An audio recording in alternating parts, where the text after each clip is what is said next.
Hola mis queridos, bienvenidos. Bienvenidos a la obra de Cristo. Noveno curso avanzado. Hoy nos internamos en la lección 5. Seres de la naturaleza. Vibración, elementos. Pero antes de comenzar, iremos a la invocación al Cristo.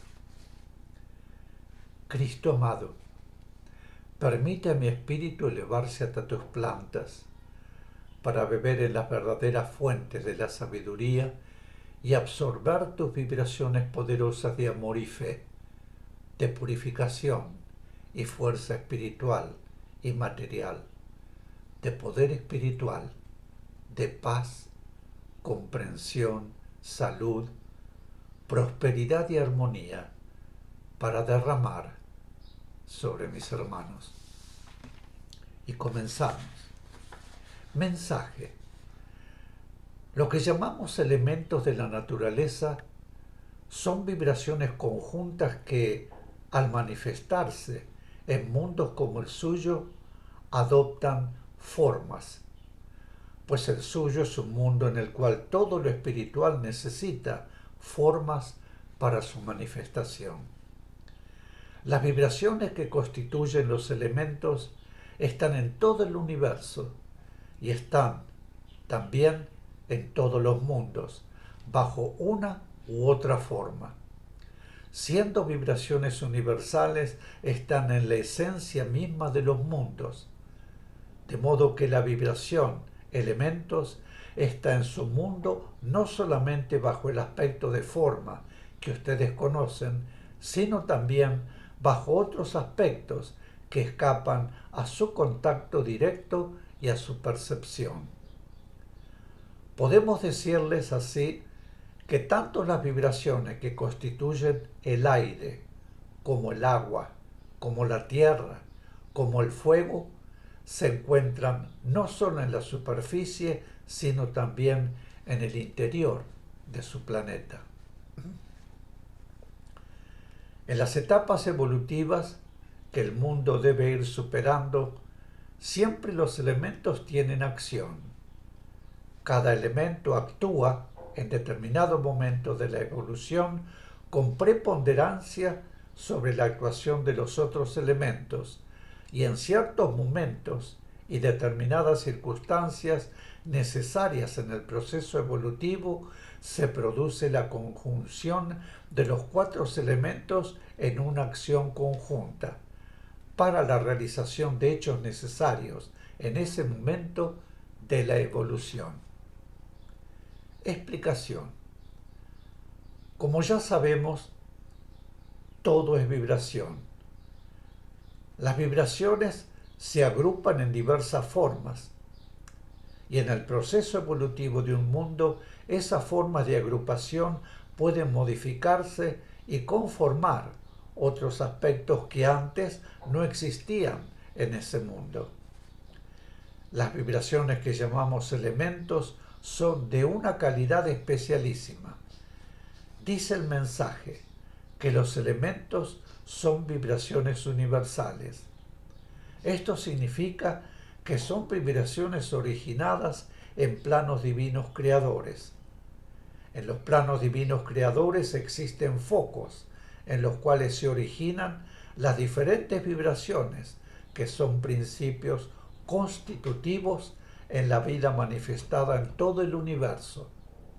Es decir, que son vibraciones que actúan en todo el universo. Cuando se trata de vibraciones destinadas a actuar solo en un determinado sector del universo, su foco original está ubicado, en cada caso, en el plano perfectamente acorde con la acción que a esas vibraciones corresponde.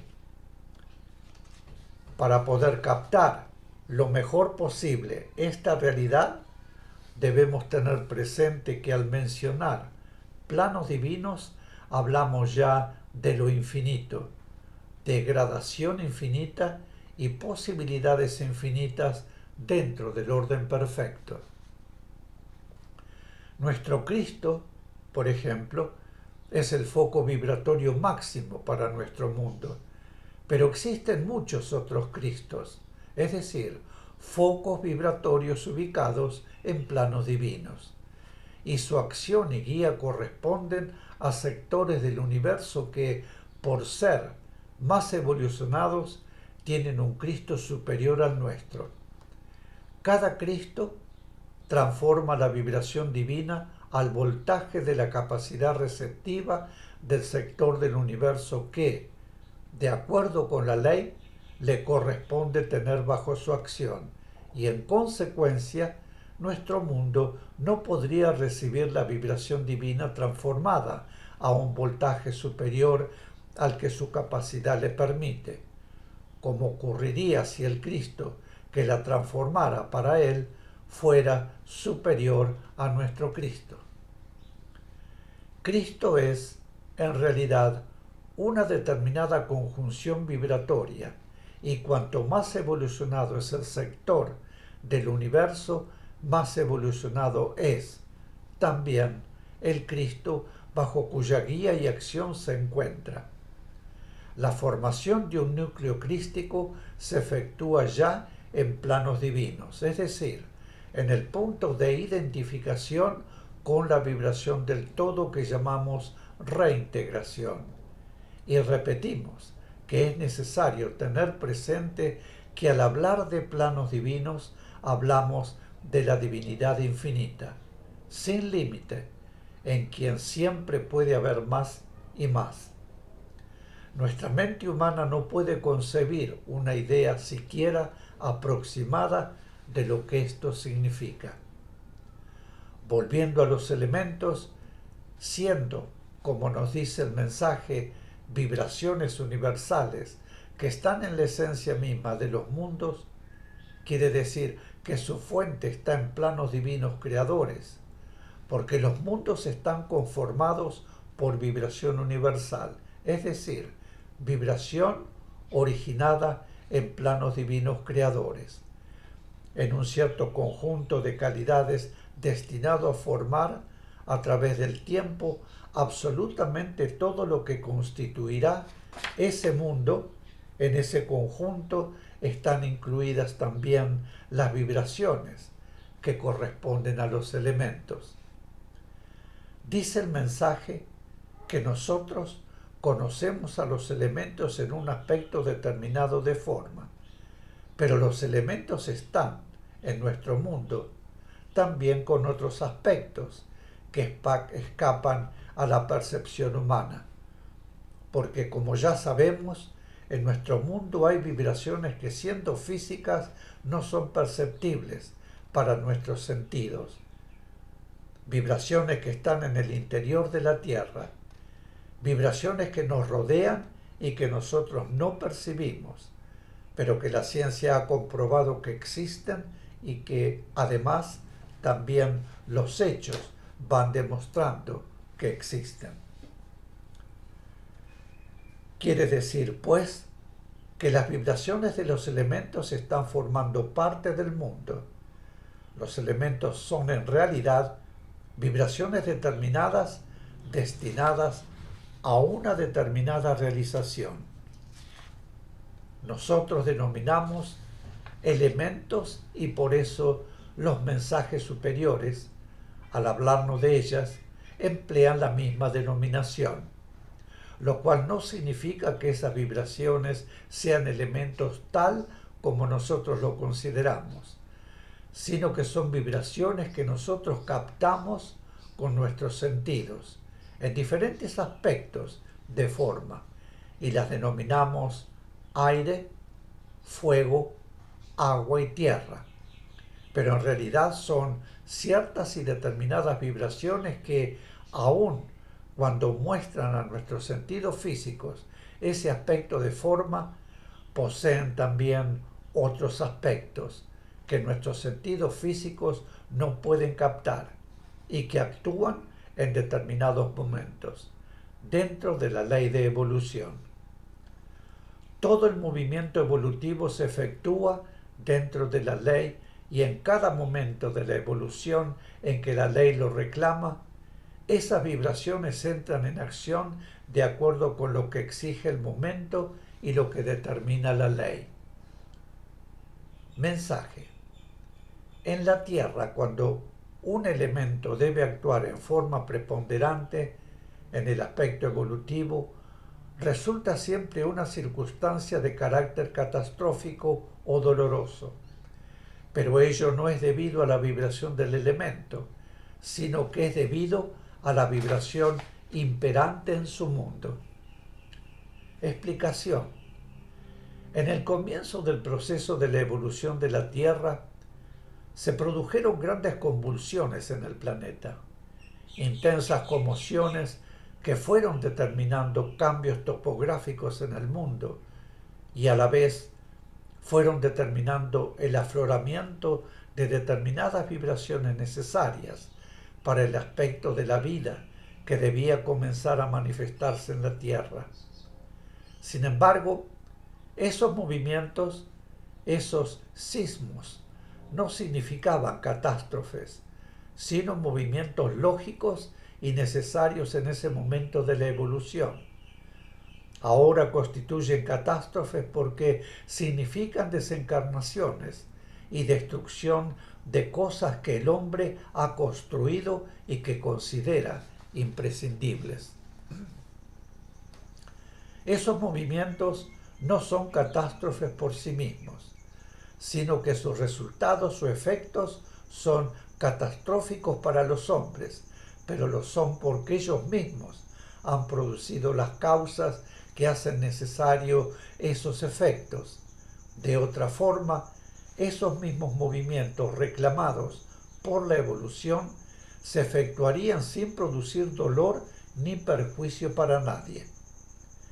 En determinados momentos de la evolución de un mundo deben aflorar ciertas vibraciones que se hallan en el interior del planeta y entonces, si el mundo necesita purificación, esas vibraciones que deben aflorar de acuerdo con la ley de evolución lo hacen por donde es necesario purificar.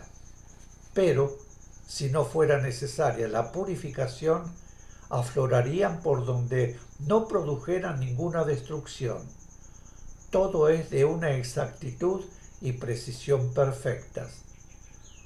La necesidad evolutiva del mundo, el momento evolutivo y la necesidad de purificación de ese mundo están perfectamente coordinados.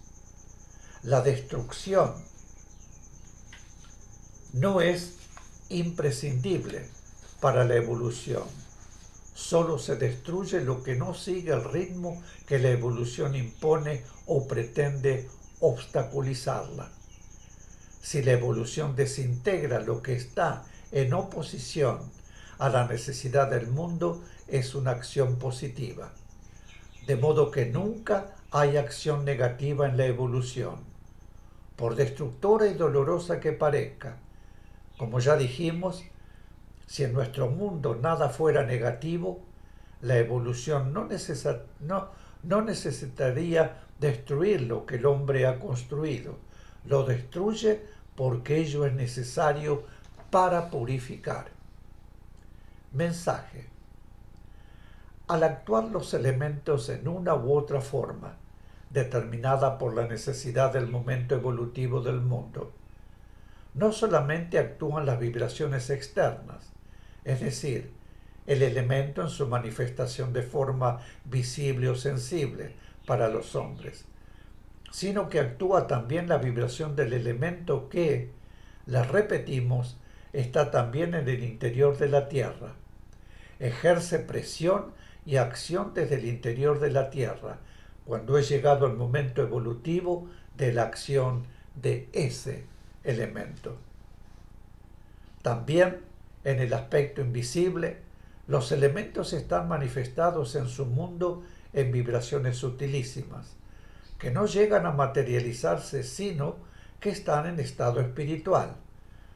Las vibraciones que constituyen todos y cada uno de los elementos que ustedes conocen físicamente también están rodeando el planeta e incidiendo sobre la humanidad y sobre el planeta en íntima y estrecha relación con la manifestación de esas vibraciones en aspecto físico. Es decir, pues, que lo que llaman elementos no constituyen una mera forma de su mundo, sino que constituyen vibraciones con tres aspectos: el aspecto espiritual inmanifestado, el aspecto manifestado físicamente y el aspecto invisible, pero manifestado en el interior de su planeta. Mis queridos, aquí haremos una breve pausa y vuelvo de inmediato. Gracias.